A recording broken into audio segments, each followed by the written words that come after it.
Welcome once again to Commander by Danon. Today's video was brought to us by returning Patreon supporter Alix.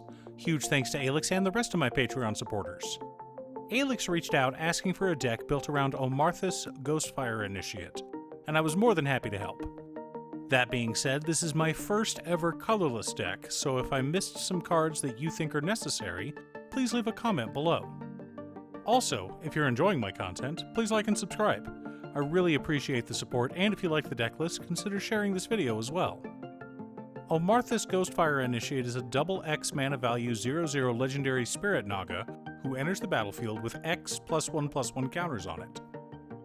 Whenever we put one or more +1/+1 counters on another colorless creature, we put a +1/+1 counter on Omarthus. Finally, when Omarthus dies, we manifest a number of cards from the top of our library equal to the number of counters on it. Okay, so we want to grow Omarthus as large as possible, either to kill our opponents with commander damage, or to create a massive army of 2/2s to kill them with.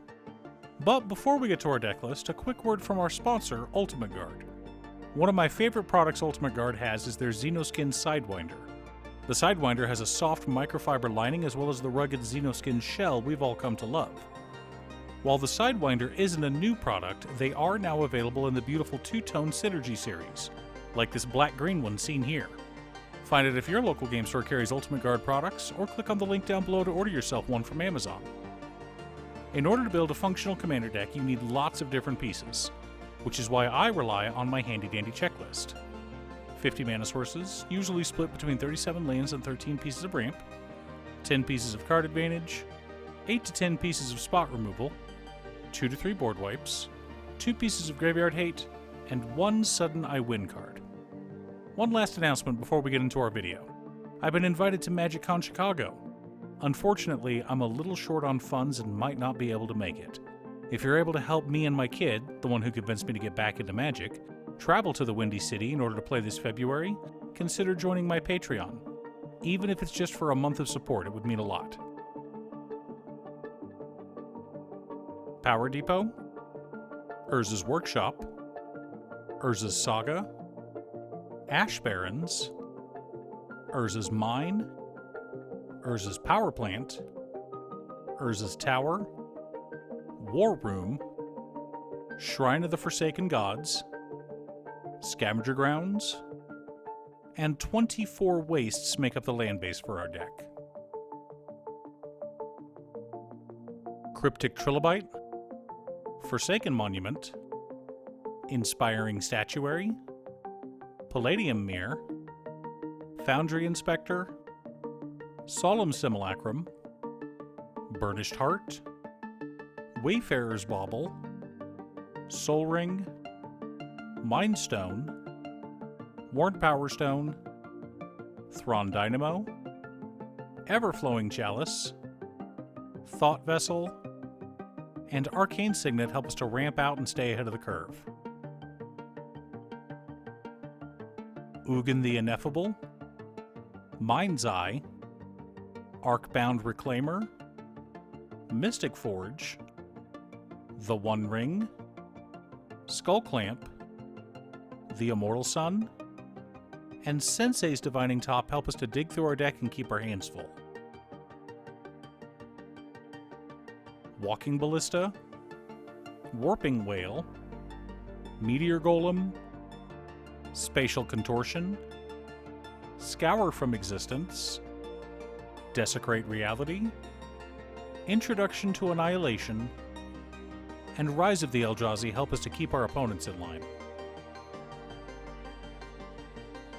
All is Dust, Calamity of the Titans, and Ugin the Spirit Dragon help us to reset the board as needed. Threefold Thunderhulk, Terrain's Soul Cleaver, Ugin's Conjurant, Expanded Anatomy, Endless One, Hangerback Walker, Steel Overseer, Arcbound Crusher, Arcbound Ravager, Arcbound Slith, Arcbound Stinger, Arcbound Worker, Drillworks Mole, Liberator Urza's Battlethopter, Patchwork Automaton, Scrapyard Recombiner, Stonecoil Serpent, and Pentavus make up the core of our deck and how we plan on winning. Supporting our plan, we've got Ugin's Mastery, Agatha's Soul Cauldron, Anduril Narsil Reforged, Blade of the Blood Chief, Energy Chamber, Power Conduit, Scroll of Fate, Sword of Hours, Sword of Truth and Justice, the Ozolith, Throne of Geth, Unwinding Clock, and Conjurer's Closet. Now that we have our deck list, we can compare it to our checklist. 50 mana sources split between 35 lands and 15 pieces of ramp. Right on target. 8 pieces of card advantage. 8 pieces of interaction. 3 board wipes. 2 pieces of graveyard hate in Scavenger Grounds. 1 sudden I win card in Steel Overseer. So our deck is designed to go wide, and our commander both helps with that and is benefited by it. Let me explain. It doesn't matter if we put 1 or 100 +1/+1 counters on a single creature. We only ever put 1 +1/+1 counter on Omarthus per creature. But if we put a +1/+1 counter on 10 creatures, we put 10 +1/+1 counters on Omarthus. So by going wide, we enable our commander to go tall. And the bigger our commander is, the more creatures they create when they die. Now, Steel Overseer doesn't put counters on our manifested creatures. They're not artifact creatures. But we are running quite a lot of artifact creatures, and the more we have on board, the bigger Steel Overseer will grow our commander. Do you have an Omarthus Ghostfire Initiate deck?